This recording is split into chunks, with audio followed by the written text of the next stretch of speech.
The moment is here, you can stop your search. It's Comics by Perch.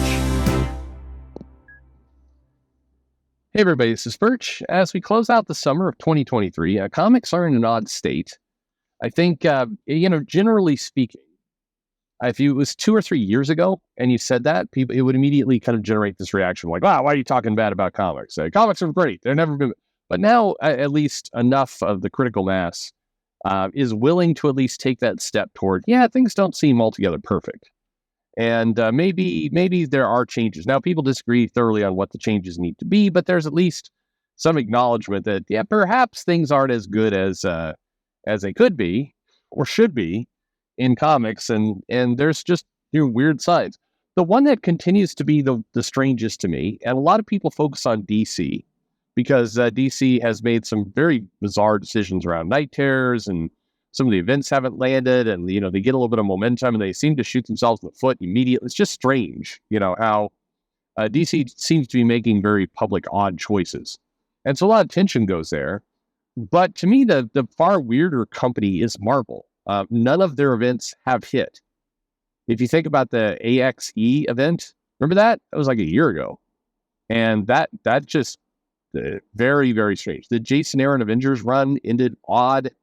The X-Men are in a thoroughly bizarre state. It's strange. And so more people are at least coming out and saying, things are weird. Now granted, and I should probably do a video on it, I guess. It's more of a sad situation around this Pulp 716 store, and kind of everything that went down on that. So I'll get to it, but that's a classic example of, hey, only one of us gets to report people for bad behavior. Not you, just us. It's a strange situation, but anyway, we got a mail here about burnout. Before I get to that, because it kind of almost fits, I got this mail. It's just a headline. There's no actual mail. Kind of breaking the rules there. It says, any truth to the unsubstantiated rumor that in 2025 Dan Slott is taking over the Star Wars line? I don't know. I've heard that rumor actually a few places.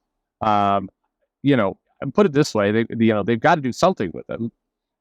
Marvel is kind of running out. It's where Marvel is weird. Marvel's kind of running out of big name creators. Al Ewing is kind of opted out of being exclusive, and several other writers, are kind of have left the farm. Donny Cates isn't there. They're in a very weird state. Like, the more you think about Marvel, the weirder a state they are.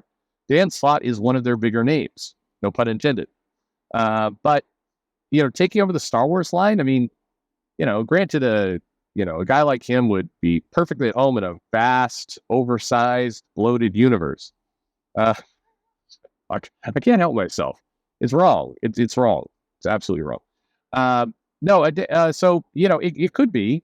The thing is, though, it'd be good for Marvel in the sense that they get a kind of bigger name on it. But the cons are, Dan Slott struggles with deadlines. So you got to get Christos Gage in there, to co-write a lot of these titles from the jump. And the other thing is, Dan Slott, if you look at what he does, he does kind of retcon stuff. He does but surprise, here's Spider-Boy, or here's Doc Ock taking over Peter, or now Peter's a millionaire now, or a billionaire. Now he's not a billionaire. Just all this kind of random stuff that Dan Slott likes to inject into the titles. With Star Wars, you have less control. And I mean, I think that's well known at this point, but you do have to vet some of this stuff through LucasArts, Lucasfilm, Disney. You got more people are going to look over your shoulder. The galaxy, if you're doing comics set in the, in the Luke Skywalker, Princess Leia, Han Solo era, then you can only go so far. You can retcon stuff, but you got to retcon it back in order to line up with the movies. So I mean, it puts him more in a box. Now, I don't know, maybe that would be okay as long as it's a super huge box. But I think what he likes to do and the stories he likes to tell, I think he would struggle with the Star Wars line. I think it'd be fairly restrictive to what he does. But I don't know. That doesn't feel like a great matchup to me, although I'm sure his geek and nerd credentials are, top shape and everything else. But I'm not sure. I'm not sure about that one. Anyway. But to the burnout question, it says, Dear Perch, in your episode recently, which one? You mentioned that superhero films, Teenage Mutant Ninja Turtles, and other properties have been overexposed, badly handled, creating burnout. Seems quite sensible to me, but I'm very curious. Do you have a sense of how much time usually has to pass before burnout can be healed? And a new piece of media from the franchise is likely to find a new audience. So it's a good question, and there's not a hard and fast rule. It's kind of one of those read the room kind of moments. Um, the biggest thing with burnout is I do believe that you can very quickly kind of escape from it. You can get people excited about the franchise again. It's just you have to avoid things that spark feelings of burnout, like it kind of in a lot of cases it's marketing. Marketing typically tries to enhance or overinflate what's there. It's like, this is the greatest thing ever. This is finally a movie that you've never seen before. Or, everybody is loving this. Why not you? Everybody else is. Those kinds of statements are things that marketing does, which tend to tip further into burnout. So, for example, with Ninja Turtles, if you're going to create a new Ninja Turtles, film, then, you're going to have to almost come out like, hey, here's a good story. Here's, you gotta almost stealth market it, which is in opposition to how movies need to usually be handled in order for them to make money. But if you come out and you're like, this is they kind of a bunch of insider jokes, a bunch of things that are meant to be Easter eggs for the audience, things that are like, hey, here's this version. We're making fun of ourselves because of all the movies. Like when something hits burnout, you can't double down on the fact that you've done a lot of films and shows and things like this before. You've got to escape and be something new. And this is the problem with a lot of these series is they come out and every kind of year, 2 years, it's not enough to just say, hey, here's another chapter in the story. It's almost like an insecurity comes through. This is the biggest, this is the most amazing. You've never seen anything like this before. This, you've got to, this is incredible. You've got to watch it. It's better than, but everybody is saying it's great. Everybody, they kind of go over the top with this stuff.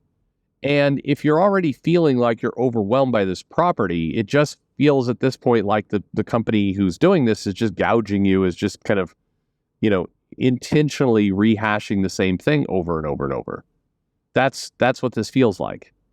And I think something like, whether it's Star Wars or it's Ninja Turtles or it's Marvel movies. I mean, Marvel's in a classic state with this, where they put out so many films that now they're doing this, the Marvels movie. And regardless of what you feel about Kamala Khan or Brie Larson or any of that kind of stuff, I know several people who watch this channel are not fond of those particular characters or actresses. But the challenge is, if you come out and it's like, hey, here's something funny. Look at this. It's like, okay, it doesn't feel like you're taking us and our money seriously at this point. One of the things, when the Marvel Cinematic Universe kind of came out and got going, the thing that really drew people in and got people excited and I think renewed life into the franchise, or put life into the franchise, was the sense of danger. You've got Thanos lurking there in the background. These movies are connected into each other. And it was I can't afford to miss this because I'm going to miss part of the big story. And as the movies have come out and kept going, that it is clear you can miss parts of it. It's okay if you do. Guardians of the Galaxy 3 was one of the better reviewed ones lately. But look, if you're looking at the broader kind of Marvel Cinematic Universe, it's missable. Meaning, forget about whether it's a good movie or not. There's no teaser or stinger toward Kang or a big villain, or are they even doing Kang anymore? The actor is in some trouble in his personal life. I mean, assuming they are, but there's no sense of, I can't miss it. And so the replacement behavior is kind of burnout and apathy. It's like, oh, it's another movie. And, it doesn't feel essential. I think as soon as people kind of boil into it doesn't feel essential, burnout occurs. So the fastest way to, get away from burnout, it's not necessarily more time, because we've seen plenty of properties where, they take a couple of years off or 10 years off and they come back and it still feels old and stale. And, the reason being it's none of these films feel urgent, and the marketing and the hype feels phony. And so, the fastest way, if you're Ninja Turtles or you're Marvel or whatever it happens to be, is make these films really feel like they're mattering. They're mattering. They matter, and double down on it's essential. What's weird about Marvel is it seems like the lesson people learned, or what people thought the secret ingredient was humor. And that the humor works. People remember the jokes, and that's fine. But people aren't going to continue to invest and show up and and feel a film is essential because it's got quips. That's kind of some charm that, when used sparingly, can make the film stand apart and kind of work. But if the attitude is, hey, here's this new movie and look, isn't it wacky? I mean, this is the problem that Marvel's is going to face. Is it's like, oh, they look at these wacky hijinks. All the characters doing crazy things and they're yelling, and oh, Kamala Khan's like waving to Nick Fury. She's so excited. Like that stuff. It can be cute in a film, but it's not going to bring people to the theater by itself. It's got to feel relevant. It's like, hey, if you looked at this Marvel's movie, and I mean, look, the first Captain Marvel made a lot of money. Whether you believe it actually did or not, it did. It made a lot. It did make a lot of money. These weird conspiracy theories. It made a lot of money, but look at where it was placed. It was between the two Avengers films. And it was placed there, and they had at least marketed and promoted that Captain Marvel was going to show up in that last Avengers movie to potentially turn the tables on Thanos, and it was going to be like she could be a big deal. So people are like, well, I need to show up. I need to watch that film because it's going to matter to the big conclusion. That's why they went to it. And so if a film doesn't have that kind of vibe to it, it's not going to work. And so no amount of time necessarily helps. It's got to be a feeling, a vibe, an atmosphere that's created around that movie that can counteract burnout. So, the good news there is it can be done really, really quickly and really easily. But the bad news is it often goes against kind of the lessons of marketing. And in many cases, the marketing is there to kind of promote something that is, the studio kind of vomited out. I mean, the challenge is, imagine if you work in the marketing department of the Disney MCU at this point, like, you don't have a lot to work with. It's like, we're going to do 3 or 4 of these a year, and they're just going to come off the assembly line, and, it's your job to try and make them feel different in some form or fashion, and then get ready for the next one. And, the challenge is the movies just aren't that different. It's a formula, a very, very tired formula. So you fix the formula, make it essential. That will help with the burnout. But I don't know. What about all of you? Do you have any suggestions on how to avoid burnout, how to recover from it? Or do you think it is time-based? Let me know in the comments below. Like and subscribe, and thanks for listening.